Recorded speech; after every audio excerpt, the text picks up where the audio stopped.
Welcome back to the podcast. Today I have Dr. Gilmore, CEO of Forward Girls Leadership Academy. Thank you, Dr. Gilmore, for coming to the show. Thank you for having me. How are you today? I'm good. You good? Cold, but I'm good. It definitely is cold. Before we dive into talking about the school, can you just tell us a little bit about who you are, just a little bit about your story and how you led to where you are today? Absolutely. So I am a born and raised Clevelander. Went to Cleveland schools my entire career in school, and graduated, went to Wilberforce, ended up graduating from Akron. Went to Cleveland State twice, got 2 masters in education, earned my PhD in ethical leadership. Okay. The journey has been demanding, a lot of changes, a lot of rips in the road, but we're here. Talk to me a little bit about your own upbringing. Absolutely. So I was raised by my mom. She was a single parent. She did get married when I was quite young. And so I was raised with my mom, her husband, and then my brother came shortly after me. I would say, and just in transparency, my house was not probably the most ideal situation. Had some trauma, of course, growing up, which oftentimes spilled over into school. Although school was more of my safe space. So what was really great about the schools that I went to is that I just ended up having some great educators that truly seen me. And they pushed me and pushed me and pushed me until they could not anymore. And they didn't take how I showed up in a classroom as a negative. They knew that it was some underlying factors that were happening. What's up, guys? Listen, this episode of Keepin It Cleveland is sponsored by Color Beyond. So if you're a small business owner or a nonprofit organization that knows you need video, but you're not sure where to start, what to create, or how to show up consistently, that lack of clarity is costing you clients, support, and real opportunities. Color Beyond's help you create strategic video content with a clear plan so you can show up consistently, build trust, and make sure your content is actually working for you. So if this is something you're interested in and you're ready to stop guessing and start showing up with clarity, visit my website, colorbeyond.com. Thank you for watching. Now let's get back to the episode. Yeah, I was going to say, I seen all the degrees and everything. I'm like, what inspired you to go through so much education, Yeah, my mom was really strong in ensuring that education was, the backbone. She did not play about grades. And as much as I may have had a smart mouth in school, my mother was on my back. And so every time that there was a mishap in school, she was on me like that. She gave no wiggle room at all about education. And so because that was like my foundation, it was something that I understood that if I had a good education, that there would be nothing that I could not do. And she instilled that in me very young. What high school did you go to when you was in Cleveland? I went to the Cleveland School of Science. So Okay. I went to the school where you had to be tested. You had to sit down and test and get accepted. So it was a school full of smart kids. Very small classes, and so I graduated with 42. Okay. Yeah, it was a great high school, but what I will say is that we didn't have like the big sports programs. It was focused on education. Okay, so I'm pretty sure that's the thing that inspired your mission and vision of Forward Girls Academy. Somewhat. I will say that I want to make sure that the girls who attend Forward have a very strong educational platform. I want them to be able to leave and be able to perform and compete like every other student that's entering the next phase of their lives, whether that is post-secondary in college or starting a career or entrepreneur, whatever that may look like. I want them to know and feel like they can compete. What moment in your own schooling shaped how you view leadership and opportunity? My mom often reminds me of this moment. I was in the 4th grade, and I had been identified as gifted in the 3rd grade. And so in the 4th grade, they bused me to the west side. And so I was in a school that was a totally different environment from what I had been in from K to 3. And I can remember very clearly they had what was called like talks, and the talks was kind of like a speech you had to give, and you had to use the encyclopedia. You as a student had to give it? Okay. So we had to use an encyclopedia. Imagine that, right? So now the internet is at our fingertips. Right. In the 4th grade, we had to use an encyclopedia, and we had to research about something important to us. And I remember sitting in a classroom where the classroom looked very different than what my classrooms before. And so I had a mixed classroom with Caucasian students and Blacks and, Hispanics. And I felt like a student in the classroom was getting a different type of attention or had different parameters. And I remember very clearly telling my mother, like, I think they're prejudiced there. My mother was like, where did you come up with this word? But when she shares that with me, it's eye-opening for me, because at that young age to identify, like, wait a minute, this isn't... Something is not right. Something is not right. Let me speak up for myself. I think that probably was one of my defining moments, where that was just who I was at the core. Like, I want things to be right for everybody around me. I'll probably say that that's probably where it kind of started at. And I think throughout the time, I although I was never aggressive, I'm going to say voice-wise, I always had a very strong determination. Like, what I felt very strongly about, I believed it with conviction, good, bad, or indifferent. And I think that just leads into who I am today as the founder of the school. Yeah. I was going to say, like, before the school, before Forward, what are some of the things, some of your experience that shaped you wanting to even, before we get to talking about the school, what are some of those things that shaped you even wanting to open the school in the first place? Yeah. So I think part of that is just my background. Because I grew up with so many trauma factors, I would say. I think for me, once I became a teacher, it was very evident for me that I wanted girls who may have some similar backgrounds, who may not get the type of arms around them to be able to have that. I also understood, especially once I had graduated and, was fully, in the classroom, just understanding how powerful education could be, and the gaps in services that I also knew was happening. Not by choice, but when you are in a large district, there are gaps of services that are going to happen because there's so many things that you're trying to do. There's so many buckets you're trying to fill. And for me, going through the motions and seeing so many girls who had such promise that was probably so untapped made me sad. Okay. So the school came from me being actively involved, but also understanding my own story and then stories of girls that I had been their teacher or their principal. So with you working in different school, well, I don't know if it was different school district, but... No, just one school district. Okay, but in the school district, what was it that, like, said, okay, now it's time for me to kind of leave this arena and pursue this new venture? Yeah. So I left CMSD in 2017. Okay. I was told to leave in 2016. I had a dream. I'm a visionary, and God gives me vision through dreams. That is one of my gifts. So I seen forward in 2016. God, I can't leave now. I have a daughter that's getting ready to go to college, and I have 2 other children. I was newly divorced, and God, this is not the time for me to try to venture out and do something. Kept saying, I need you to walk. And I was just like, I'm not ready. In the midst of that, I was offered to be the founding principal of the new John Adams College and Career Academy, and so. I was like, oh, look, God, this is become a new opportunity. It's another opportunity, more money, more, more. And it was like, I told you to walk, though. And it was in that moment that I knew I was supposed to walk, but I also know that God knows who he's dealing with. So he knew that I was going to be hard-headed. So he did something to push me out. And it was like, okay, I'm going to fight back. So let me leave. And I left. I had not a very succinct plan. I knew that I was going to do something with girls. I knew that I had to have the mothers involved as well. I just didn't know what that plan would succinctly look like. So Forward wasn't a school idea at first? No. It was. So Forward was always there. So it was part of, So when I dream, I get bits and pieces, Right. and then I'll get the full. It takes a while for me to see the full vision.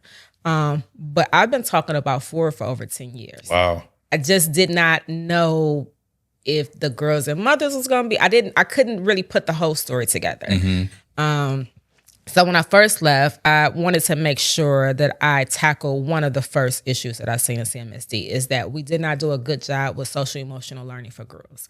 And so we do SEL for everybody. What you mean by that? What you mean by social emotional? Is making sure that we are giving children what they need to be socially and emotionally okay, to be, to have that. How do you interact with each other? So would that be something like outside of just the academics? It is outside of academics. Emotionally, how do we make sure that you are emotionally sound? How do you deal with your emotions? And I just didn't feel like we did a good job at that. So I wrote a curriculum. I started Gilmore Girls, and I wrote a curriculum, and I went back into schools, and that's what I delivered, SEL, just for high school girls. Okay. And so while I'm doing that, God is giving me, okay, so now it's time for you to start working on Forward. And when I originally received Forward, I instantly got the acronym behind it. Now, the acronym has changed since then, but it was originally Females Openly Recognizing, Withstanding Adversity, Reaping Distinction. That was the original acronym for Forward. Since then, I went and got my PhD, and my PhD was wrote for Forward. And so it was a lot of push and pull. So I did a model dissertation. With the model dissertation, you were able to create what you thought should be a solution to a problem in the world that you wanted to solve, but it had to be backed by research. Why would this solution be good? And what does the research say? Yeah. So Forward was put on paper. I defended Forward, and I think from there, that gave me the push. So it was all the while, it was like, when I look back now, I'm like, okay, God, you were intentional about everything that happened. Like, when you told me to walk, and I can remember his voice very distinctly when I was telling him, like, no, God, I'm not ready. Look at all these children I'm going to impact if I walk away. He was like, but you're going to impact so much more. I need you to walk. And I was just like, I don't know what that's going to look like. Fast forward to 2022, I defended. Went to the city of Cleveland because I had this bright idea. I'm going to go talk to the chief of education. Walked in there, did a whole hour meeting with her, and she was like, this is great, but I don't think we're ready for it. And I was like, wow, defeated. I felt totally defeated. Left. 6 months later, I got a message on LinkedIn, and this particular person reached out to me and said, I've been thinking about you since your presentation. I would like to help you get Forward started. And it has just been rolling since then. So I've been in a year-long fellowship with an organization called BES, which is Build, Excel, and Sustain Great Schools. And so that has afforded me the opportunity to travel across the country and see schools that are just doing amazing work. And so that has contributed to my library of what is gonna drive this school. Part of that, because I knew that I wanted to offer students in the inner city a private school education, is I intentionally went and visited private schools across the country. Okay. And here. And so I visited Laurel, and I visited Hathaway Brown. I visited a school down in New Orleans. And I walked in expecting to see, like, they got to be doing something different with instruction. Yeah. Maybe they're using books that everybody don't have access to. Like, something has to be different because the results are phenomenal. What you think it was? Wasn't the case. It's the culture. They create a culture of leaders. It is how they operate. It is how the children are expected to operate. So it is not a walk in the line and go to the bathroom. It is not a, you have to raise your hand to speak. It is a culture of, we respect what you have to say. We want you to respect what we have to say. If you see something, we want you to act on it. Your presence is worthy. We appreciate you being here. You are going to be an active contributor to society, and they function in that realm. It is something powerful that happens when you give children the space and opportunity to be who they are, in addition to providing them the tools that they need to be who they will become. It's power in that. And so when I think about my experience in the public schools, and it's not a knock to them, I think about the opportunities that are happening in the private schools. It's a smaller environment, it's a smaller amount of students, it's concentrated, but they're creating leaders. Yeah. The mindset is different. And so when I think about Ford and I think about the girls we'll serve, I'm going to create some leaders. I'm going to create some change agents.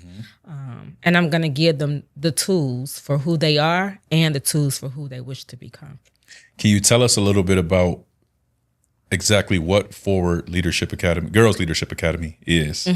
And so it is, so we're independent. So just to give caveat to what independent, so we are not associated with a district. We are not associated with a network. We are an independent school, just like a Laurel or Hathaway Brown. The difference is that we are public. And so Laurel, Hathaway Brown, Beaumont, they're all private schools, meaning that they have a tuition. We both have a board that we report to. My school does not require families to pay a tuition. Private schools do. That's the big difference. The term charter comes in because you have to have a charter from the state to operate, whether you are a network school or independent school. Everyone is given a charter. So that's where that term comes from. The name Forward, even though the acronym changed, what is the meaning behind the name Forward? When I think of girls in all sense of this school, it's just them being forward thinking, ready for the future, like you know, forward in their capacity, forward in their social mobility, forward in their experiences. And so not what they are used to, but providing them an opportunity to see where they will land. And then what was it that made you say, I want this to be an all-girls school? Yeah. So all girl, because I'm a girl. And I know us. Yeah. And I feel like God provided me the experiences, good and bad, just for this very moment. We often can talk about things that may have happened because you heard about it. I've lived it. And so it gives me a different lens of being able to educate our girls, because I can see things that maybe others cannot see, because those experiences are lived experiences that I share as well. And I want to say that, do I think that every girl is going to come into Ford and have some type of trauma? Absolutely not. Yeah. But I do understand that growing up in the inner city, that there are things that happen, right? There are family dynamics that may not be, what the status quo is, but at Ford, that's okay. Your status quo is okay. Like, I'm not worried about your background, or if you come from a single parent family, like that's the least of my worries. I want to know that you are open and ready to change whatever has happened, and let's do the best. Let's work from here. Let this be day one. Let this be day one for your future. That's where I am working from. That's the lens and the platform. I don't care what happened in K to 8. You may have been acting up. Maybe you had a smart mouth. Great, I do too. And so now how we move forward. And I want to live in that space. Yeah. So I'm not concerned about K. What would you say is one of your biggest desires with this overall vision? Oh, wow. One of your biggest desires. One of my biggest desires would be for Ford to be replicated across the country.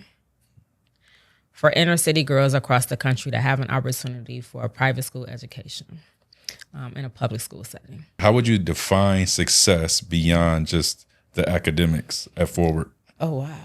Yeah, because you talked about the emotional part of it all. Yeah. So I think defining success is per individual, right? And so some students will find success going into college and, starting their careers that maybe they didn't even know that they had access to. Some success for some students will be understanding their purpose. That's success. If you can leave out of high school and know this is truly my purpose here, that's success.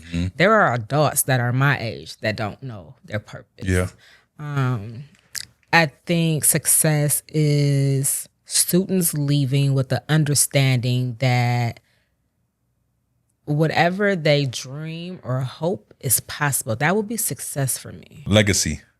Like, this is a huge, being the first independent public, all girls school in the city of Cleveland. This is a huge legacy piece. So what does legacy mean to you when you think about this? Yeah, so legacy is huge for me. So I have two daughters. I have a daughter who is 26 and I have a daughter who is 18. And so of course legacy starts with my own children. I also have a son that is 13. My 26-year-old she graduated from FAMU and she is now the communications manager for the United States for My Black is Beautiful Head and Shoulders in my Yale. Doing amazing.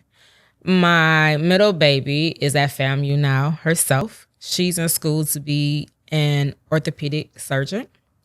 She graduated with her associates before she graduated with her high school diploma. So she's on a 2-year track to be finished with college in Florida. And then my son is just like the all-around entrepreneur. Like he will find a business and create it, which I love to see his brain just working in that space that he knows that he has the ability to take care of himself. When I think about legacy, I think about my children. And then I think about all of the other children that I will have a small piece of what their life will look like. Legacy is being able to contribute in a widespread way for me, because I could keep this with just my children, right? Because I've parented them to know what my expectations are and what I require of them. When I think about the legacy of Ford, I think about, for one, the possibilities. I think about the community impact that it's going to have. I think about the social and economic mobility that the girls are going to have. I think about the life-changing aspect. And when we think about high school, that isn't like high school is just the end part of what you have to do, right? But high school that's the platform. That's the launch pad. Yeah. It is the game changer. If we do high school right, we change trajectories for families. And I truly believe that if you educate a woman, a girl, you change dynamics of families. I mean, listening to your story, you said your parents, your mom, she was highly involved with education. Absolutely. That trickled down to you. PhD, then hearing your kids, it's like, I could definitely see that. Yeah. No wiggle room at all. When I leave here, I don't want to have to think about you. When I want to make sure that you're okay. And it's the same pull that I would have for the girls who attend. I need to make sure you're okay. And that's something that I want to convey to them. This is not something I have to do. I want to do it. Yeah. I want to be here. I want to love on you and give you what you need. I want to see you be successful. What barriers do you think that the girls who will be attending this school might face through your research, through So it's gonna be a climate change. It's gonna be a culture shock that I'm not gonna be on your back throughout the hallways. I'm not chasing you down because you've been in the bathroom for 5-10 minutes. Yeah. The freedom to choose, the freedom to understand who you are and what you need. And so the schedule is aligned already that I already have a support or Excel session every single day. Students, when they come in as 9th graders, we do have to give some guidance because we want them to understand this is a totally different way of learning. Understanding the system. So we'll guide them in their support sessions, and we'll do that by their classroom work, test scores, just making sure that whatever supports they need is already built. You don't have to feel like somebody's singling you out. We're doing this because we want to see, we need to fill the gaps to make sure that you can go forward. Because I already have that part of it in, while that could have been a barrier, I see it as a way that we are being proactive instead of reactive. We know from the research that students are typically coming into high school behind a little bit.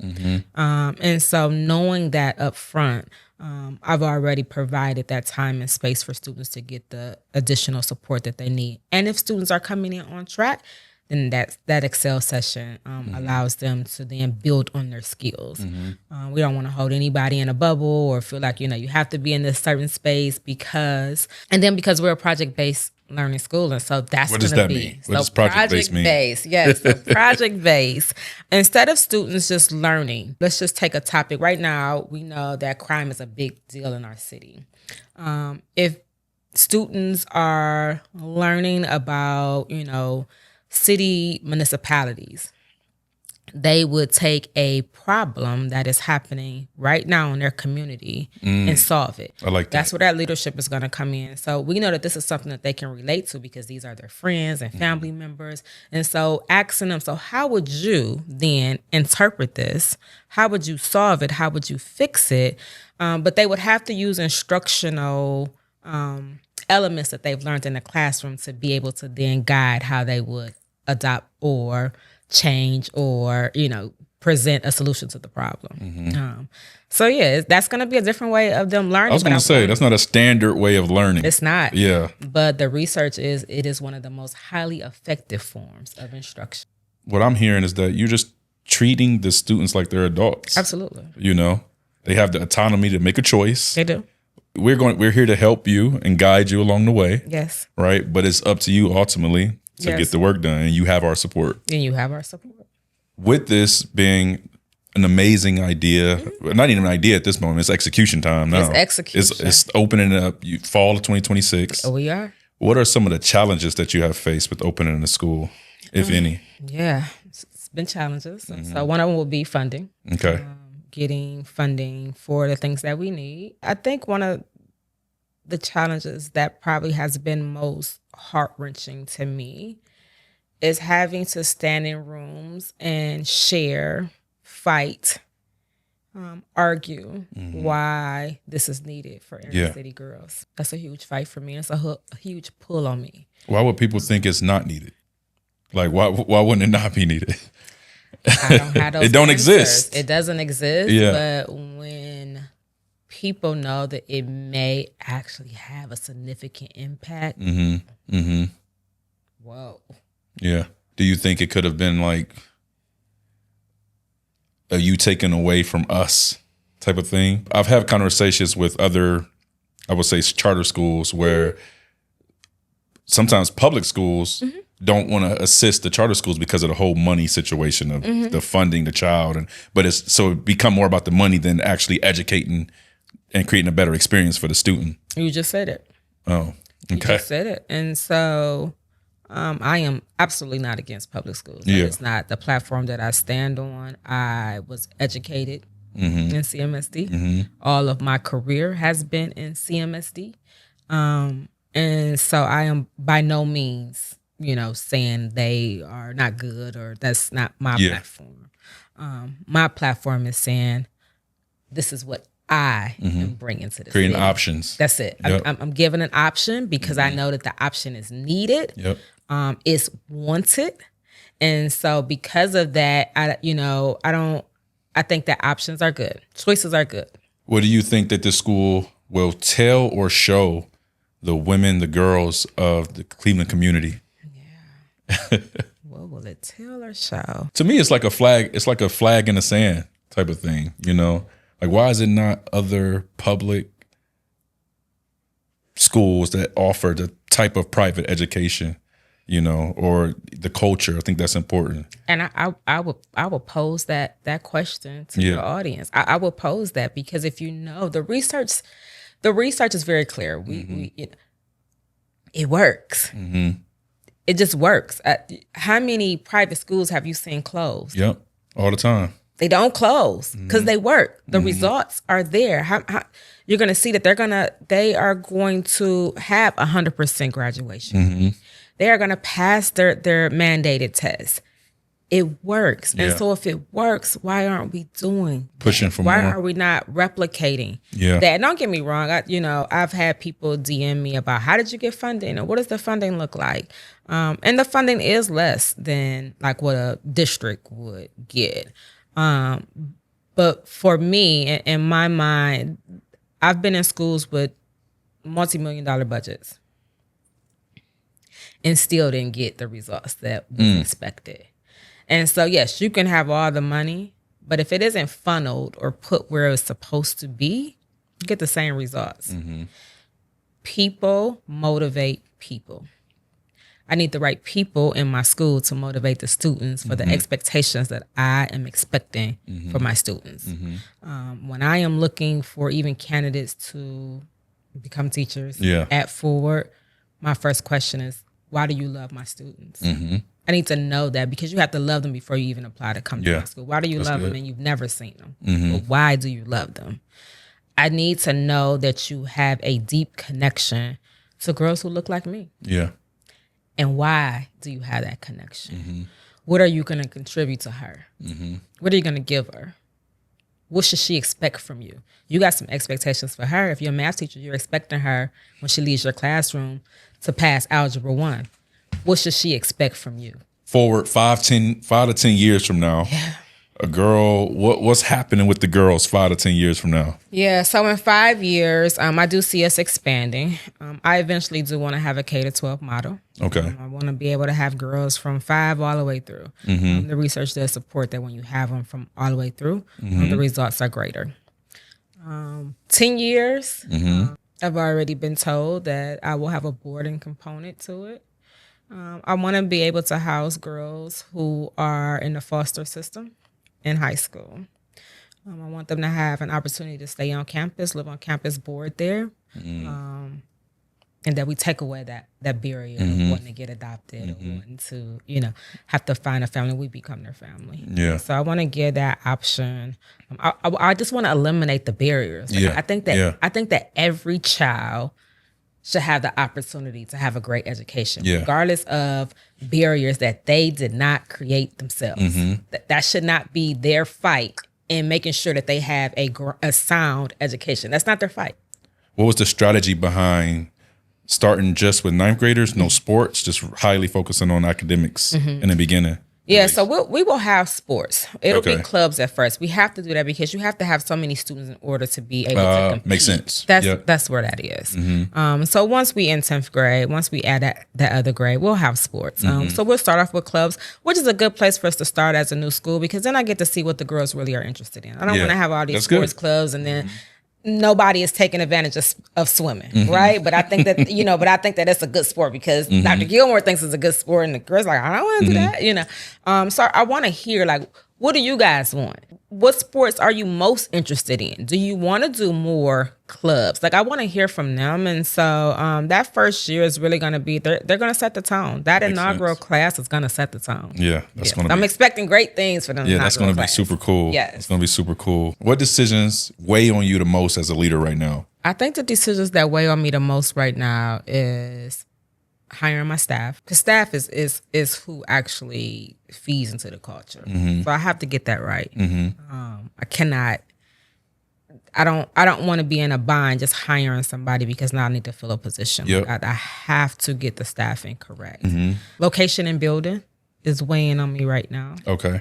I want to make sure that it is a safe and accessible location. Now, do it have to be the location specific area, and is it a reason?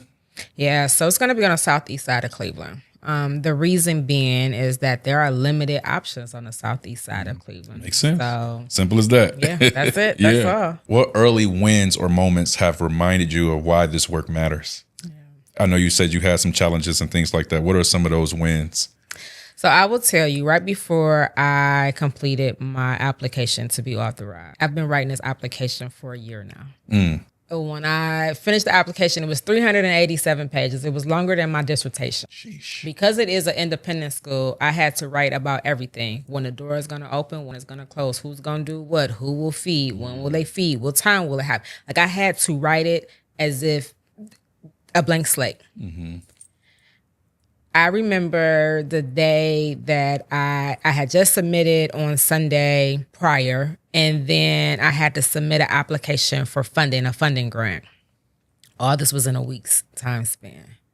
And I remember just hitting a button on the grant, like, I'm depleted. I have no more to write. I have no more to give. Like, I just... Listen, I'm going to do the right thing. That's what I feel. I'm going to do the right thing, And I remember it was 6 o'clock in the day. The funding application was due at 5 o'clock. I put it in at 5:30. It was due at 6. I put it in at 5:30. I climbed in my bed at 6 o'clock. And I was like, I just want to go to sleep. I don't feel like I've slept. I don't feel like I've done anything else but eat, breathe, and write. I got a call from my local funder. She said, so, Luciana, I have two great things I wanted. And I was like, okay, God, you knew to intercede on my behalf, because I was getting ready to be like, you know what? It's just not going the way it's supposed to go. You told me it was going to go this way. And she told me about another local funder who was looking to partner with me with a major donation. And I was like, really? And then she told me about a building, and it was a building that I had been looking at. And I was like, oh my, like I needed that. Yeah. So I got off the phone. I was happy. I felt like I had a little bit of energy. As soon as I hung up, my board president said, you need to check your email. And I'm like, oh, I can't take this today. Is all of this happening the same day? This is in a matter of 15 minutes. Oh, wow. I get off the phone with my local funder. I hang up. My president says, you need to check your email. I check my email, and we have been approved. Wow, that quick. And so for me, I needed all of those wins that day. Yeah. Because emotionally, I was drained. I had nothing else to give. Like I knew that the school needed to happen. I knew I had been working on the school for so long, but I just felt like everything was going in so slow motion. And it was so many people like, well, you know, is it really needed? Is it a demand? There's a decline in student population. You know, are you going to be able to feel like you hear so many what ifs or negatives that in the midst of you're writing something great on paper. So while I'm taking all of this and pouring all this great stuff, and you're constantly getting that. I needed all of that stuff to happen that day because I was depleted. Yeah. And so I will tell you that those were probably like the biggest wins that I had. And it just fueled me. I said, okay, God. Yeah. I mean, got it. I know it's going to work out. If you believe that God is doing this for you, Oh, yeah. He gave you vision. Yeah. You was obedient. We know that obedience is better than sacrifice. He gave you vision. You left the job. You saw the opportunities coming while you was looking at, the vision He gave. You said no to those, and you started to, chase what He gave you.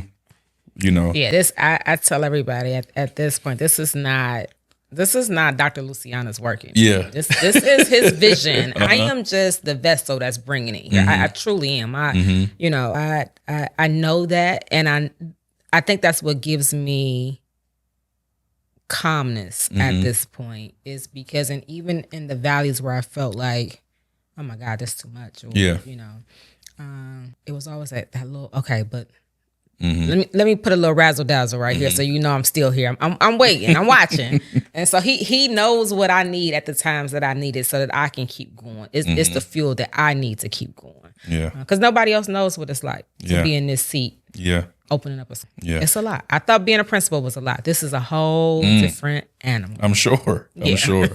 How do you imagine that day? You got a date? I do. How do you imagine whatever that date is? The doors opening, ribbon cutting, I'm sure. How do you imagine that day going? How do you feel when you think about it? You know what? Because I've been a principal, I know that I can plan out a perfect opening day and 17,000 things will go wrong, right? Yep. What I do imagine is just a sense of happiness. Like I miss being in the school with children. Like I miss that interaction. I miss like knowing what's going on right now. Like those are things that if you've never worked in schools, like it's something I can't even kind of put in words. It's a feeling that you get around being around young people daily. I miss that. Yeah. And so for me, I know I probably will be somewhere crying, because I am a crier. I don't, I'm emotional all the time, especially when this is something big. Yeah. So I probably will cry that morning, cry during the middle of the day, and cry when I tell them bye at night. Okay. But I can feel joy. I'm going to feel joy. The school is going to feel like joy. I'm going to see girls smiling. I'm going to see parents smiling. Yeah. I'm going to see the teachers at the end of the day when we do our first meeting huddle, me saying this was great. This, because I'm not leaving any stone unturned, we're going to try to pull it off without everything going chaotic. Yeah. But what I will tell you is that every day that the door is open for students, we're going to give it 110% every single day. How do you imagine that the families, not just the girls, but their families, their mom, their parents, their situation, how do you imagine that they will be affected by the creation of this school? So this school was created for families. Yes, I am educating a girl. Yeah. It's for families, though.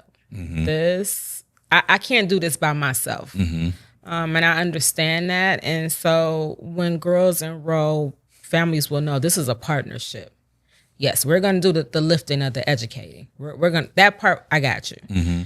But I'm going to need you as my support person. I'm going to need you as my wingman. When she comes home, I need you to support what we are doing here. And so that's how I see it. I also see it as a way, when you are an education organization, your education has to extend beyond just what's traditional in the classrooms.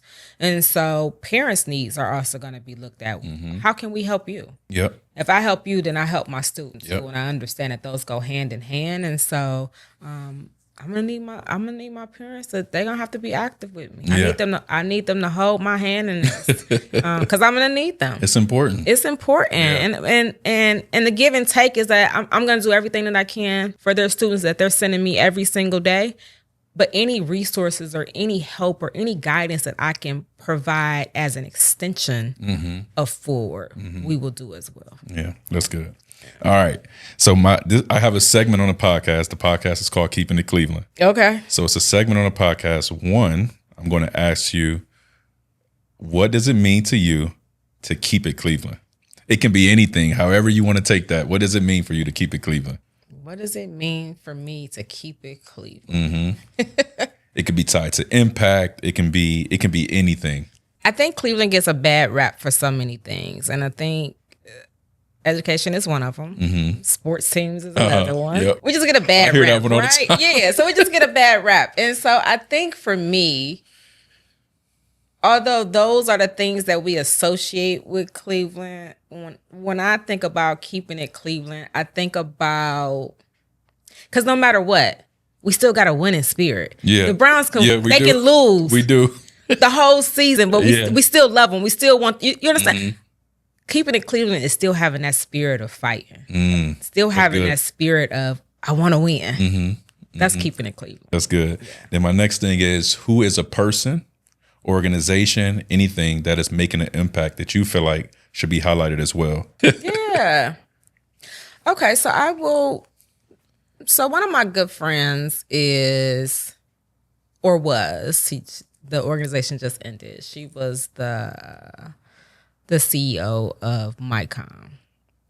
And Micon was in existence for multiple years, and they did a lot of good work in the city. But the one aspect of her, as she is getting ready to transition in what she does, she's just a great youth advocate. Like she's just dope. Like What's her name? Her name is Casey Morgan. I'm sorry. Oh, that sounds familiar. Casey Morgan. That sounds familiar. She is a youth advocate. She is a stand in the gap, advocate. And so if I was to highlight someone and what they're doing or what they have done, and what they're gonna do, it would be her. What is it that you need? What is something that you need, whether it's help with forward, what is it that you need, and how can people support you on this journey? I need those who are interested in being a part of Forward to contact me. That's the first thing. I need those who feel like this is a great idea to share the story, get the word out. And I need the support of the city. That's what I would say. I need the support of the city, regardless of independent, charter, public, district. But I need the support of the city, because while this is my idea and my brainchild, this is going to impact the city. And sometimes we just have to get behind a good idea, regardless of where the idea comes from or how it is developed. I just need the support. And then how can people, if they wanted to reach out and contact you brought that up, how can they do that? Yeah, so my email is Luciana at Forward Girls Leadership. And so Luciana is Luciana at forwardgirlsleadership.com. But they can also reach me directly at 216-780-8997. And man, if someone listening cares about education or leadership, what would you want them to take away from this conversation? The power of change trajectory. I would want someone who cares about the education of Cleveland to truly recognize the impact that a school like Ford can have on girls in the inner city. And not just what that will do for the girls themselves individually, but the holistic impact that it will have. Change trajectory. Well, that's all I got for you. Okay. Thank you so much for coming on to the show. You're very welcome. I'm glad we was able to tell your story. You know, my goal is to push this. Thank you. With all the change makers and the leaders who sat on the couch, you know. Yes. Love what you're doing. Keep it up. Thank you. I appreciate it. Yep.